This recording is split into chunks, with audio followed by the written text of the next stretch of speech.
You have been trained since childhood to protect your ego the way a child hugs a brittle toy, clutching, explaining, apologizing, polishing every scuff so others can admire it and hand it back unbroken. That reflex is the crack in your armor. The moment someone prods you, you scramble to patch your image with words. They watch you sweat and feel taller. In boardrooms, on dates, in online comment wars, the average person fights reputational fires by spraying gasoline made of justification. They say, "Let me explain. You misunderstood. Please don't think I'm that kind of person." Each syllable surrenders ground. Each clarification frames them as the judged, not the judge. Real power, the kind Machiavelli admired, does not waste breath proving innocence. It stands mute, inscrutable, and therefore untouchable. If you want to break anyone's ego, first understand why speech is the leash they tie around their own neck.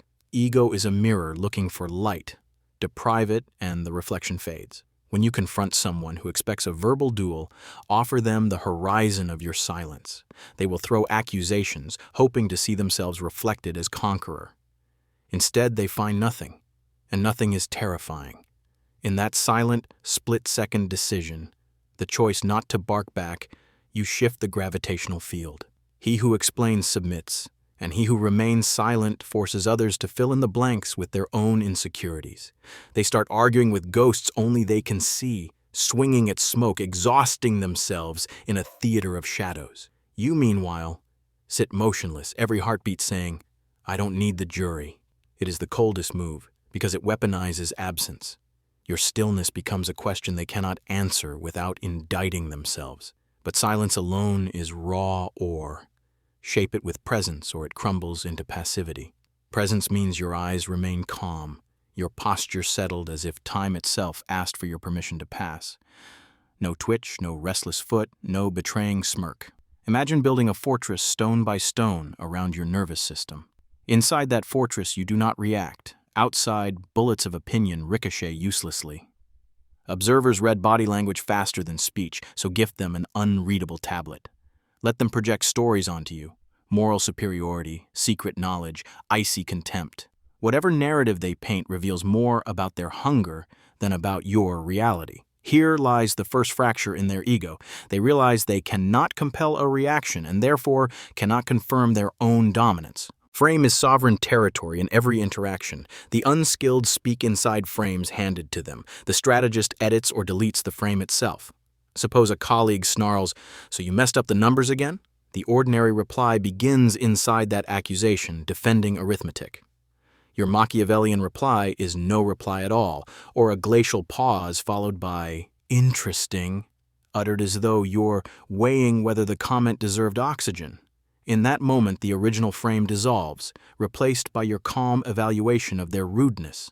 Now, they are on trial for tone. This is a power judo throw. You never grab the attacker. You let them stumble past the cliff edge they built. Witnesses shift allegiance without knowing why. Politeness gravitates toward the silent, not the shrill. Perception, not logic, crowns the victor. Psychologically, the ego thrives on confirmation loops. When you ignore bait, you starve those loops. The attacker expects you to dance to their drum, dance badly so they can laugh, dance well so they can claim authorship, but dance.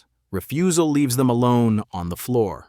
Crowds see a solo performance and suspect the musician is off-key.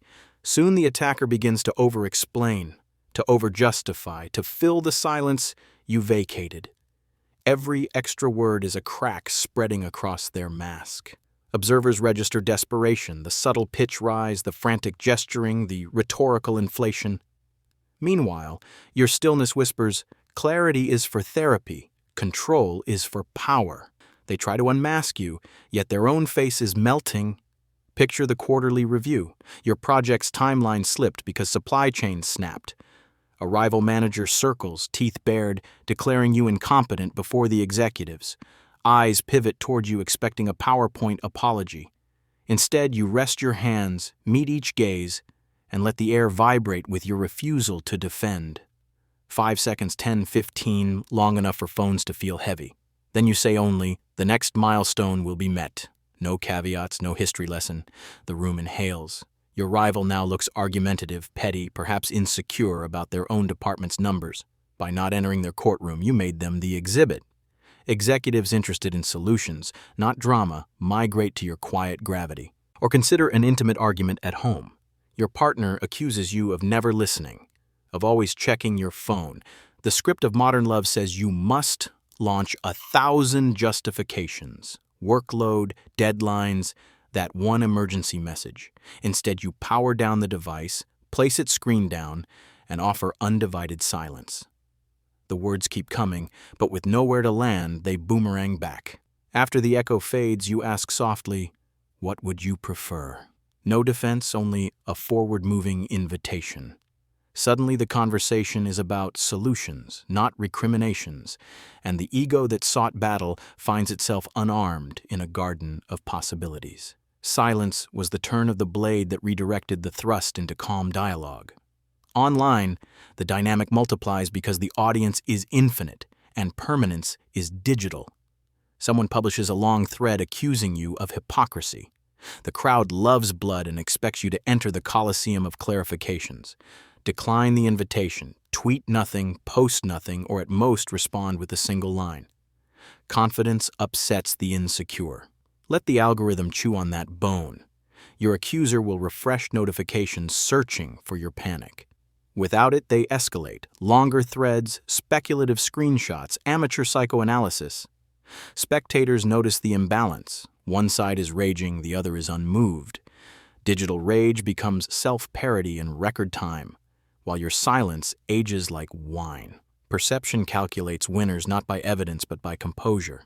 Silence is not the only instrument in this orchestra. Sometimes you play a single note so sharp it slices egos into ribbons. That note is inversion. When a critic hisses, "You think you're better than us," the average person denies superiority. You shrug and reply, "Do you need me to be smaller so you can breathe?" No insult, merely a mirror held steady until they recognize their own cramped ego. Or imagine a board member growling, "Your plan is risky." Instead of defending, you tilt the frame. Risk terrifies the unprepared. Tell me what scares you, and we'll see if it's the plan or your comfort zone. No anger. Pure reframing. The critic now wrestles themselves while you watch, untouched. Status assertions are precision cuts, short, dismissive, truthful. They leave no handle for rebuttal. You are late to a gathering and someone announces, "Nice of you to join us." Average response, apology and explanation. Your response, "The evening just improved." Delivered with steady eyes, it frames your arrival as additive, not deficient. Tiny sentence, tectonic shift. Observers laugh, tension melts, and the would-be comedian who tried to score status now tastes chalk. Remember, brevity is the father of intimidation. Your existence becomes the defense. Your calm, the argument, your aura, the verdict. Nonverbal arsenal extends beyond speech into the choreography of absence. Arrive a calculated 5 minutes late to your adversary's presentation, wearing silence like fragrance. Sit where they can see you but cannot read you. Do not fidget. Do not smile. Your mere attendance becomes a question mark at the end of their sentences. When the floor opens for questions, raise your hand, then lower it before speaking, as if silently concluding none were necessary. The room feels the drop in temperature. Your opponent must now answer the question you did not ask. They will over-explain, disclaim, stutter. You engineered the void. They filled it with insecurity. Cultivate the difference between a good reputation and a strong one. Good reputations invite favor, but also expectations of nicety. Strong reputations invite caution, a slight tremor before anyone speaks your name. You build the latter by consistency. Consistent calm, consistent refusal to chase validation, consistent results delivered without ceremony. The mind of the crowd links predictable composure with hidden capability. Fear creeps in, not because you threaten, but because you never need to. A lion that roars constantly is entertainment. A lion that watches in silence is mythic. Be the myth. Word spreads, insults slide off you, attacks vanish. Soon, no one moves casually against you, not out of love, but out of prudent uncertainty. Long-term, the game is immunity. Ego warriors burn calories defending temporary statues. You invest in the invisible citadel of presence. Projects succeed, alliances form, critics exhaust themselves while you expend minimal motion. This compounding serenity is the inverse of ego, which thrives on drama. When others realize you remain unaffected, their own self-importance falters. They crave signs that their attack mattered. You deny them relevance, and so their ego starves in full view. Over time, they pre-edit their words, fearing rebuke that never arrives. You are living proof that the sharpest sword may remain sheathed. The legend of its edge polices the kingdom better than violence could. Some will mistake this strategy for apathy, a hollowed emotional landscape. That is a misreading. You feel everything, you simply channel feeling into observation rather than reaction. Empires were run by men who wrote private diaries of agony while presenting marble faces to the Senate. You can care, you can love, but outwardly you remain the mountain. Machiavelli counseled princes to appear compassionate while wielding the cold calculus of state. Likewise, you cultivate warmth in private, strategy in public. Your interior life flourishes because it is not endlessly paraded for approval. Let others bare their throats searching for sympathy. You protect yours beneath velvet armor. You may worry that silence will brand you guilty. That refusal to explain CDs the narrative. Understand this brutal law. Crowds remember the tone of an exchange far longer than the transcript. If your opponent yells and you remain poised, memory assigns virtue to stillness. If they accuse and you smile faintly, posterity decides you were above the mud even if mud touched your boots. In the rare case where a factual answer is necessary, legal, logistical, medical, deliver it once, cleanly, then shut the gates. No elaboration, no Q&A session. Information is a ration. Power is how you distribute it. By limiting supply, you raise value. And by raising value, you control who hungers. Unpredictability is the vinegar that dissolves ego. When people cannot forecast your reaction, they rehearse every scenario, each rehearsal weakening confidence. One day you answer with silence, another with a razor sentence, a third with amused laughter that doesn't quite reach your eyes. They cannot anchor on a pattern. In chess, the piece you cannot map is the piece you fear, so become that piece. Better to be confusing than predictable, for confusion freezes offense. They will accuse you of games, nod because games are won, while sincerity is merely graded. Machiavelli wrote that men must be either won over or crushed, because they will avenge light injuries but cannot remedy severe ones. Breaking the ego is the bloodless crushing. You do not wound flesh or reputation, you puncture the balloon of certainty that keeps their pride inflated. They try to patch it with bluster, yet the membrane is compromised. Soon they retreat, revisit, reconsider. Some transform into allies, eager to study the calm that collapsed them. Others keep distance, respecting the shape of your silence. If conscience frets about manipulation, recall that nature manipulates relentlessly. Gravity, hunger, nightfall. Power dynamics exist whether you romanticize them or not. Choosing mastery over them is no more immoral than learning to swim in a riptide. You use these tactics defensively or offensively, but understand the ledger. Every ego you crack teaches bystanders how fragile facades are, how secure calm can be. In that sense, you perform a public service, revealing hidden physics of status that schooling never addressed. Thus the blueprint crystallizes. First, do nothing. Second, let nothing be felt as everything.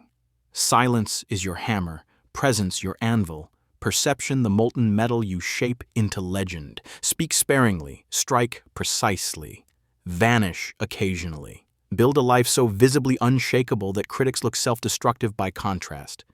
Break anyone's ego by showing that yours does not need defending, that swinging at smoke only tires the swordsman. Stand like a question nobody can answer, a riddle that grows louder each time it is ignored. Remember the paradox that crowns this strategy. The less you react, the more control you wield. The more you explain, the more alone you look. Hold your silence not as absence, but as weaponized potential. Let others pour words into the void until their own voice sickens them. Then, with a single sentence or a single nod, reroute the river. Leave rooms whispering, leave rivals wondering, leave friends reassured that storms may rage, but your deck is dry. This is the fortress stone by stone you inhabit. the seat of power where clarity bows to control and reputation becomes immunity. In that fortress, you are untouchable, and untouchable is the only throne from which you can quietly, effortlessly break anyone's ego. Delay is cousin to silence, equally lethal.